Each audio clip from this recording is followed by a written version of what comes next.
Hey, Dr. Max here. Today we have a little interesting case. Our patient is young, only 22 years old. He had a lesion removed from the temporal area right here, which resulted in a slightly hypertrophic and expanded scar. So what I did before, so instead of placing directly grafts into the scar, I created those sites and I used the punch, 0.8 millimeter punch with very low angle. And why did I do it? Because we have to place grafts into the connective tissue, essentially.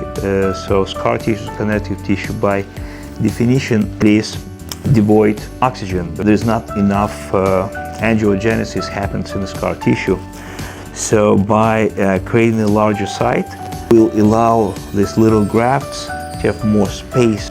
We're hoping that it will increase the survival rate. Additionally, patient had his 2-atmosphere hyperbaric chamber right before the procedure, and this oxygen will remain in his circulation for almost 12 hours. So we're trying to increase the odds that the grafts will not suffer from lack of oxygen.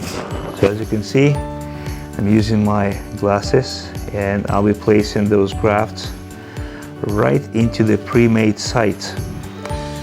And I'm trying to mimic the same angle as the rest of the hair in the surrounding area. So I have to use sharp implanters to follow the same angle and the same direction.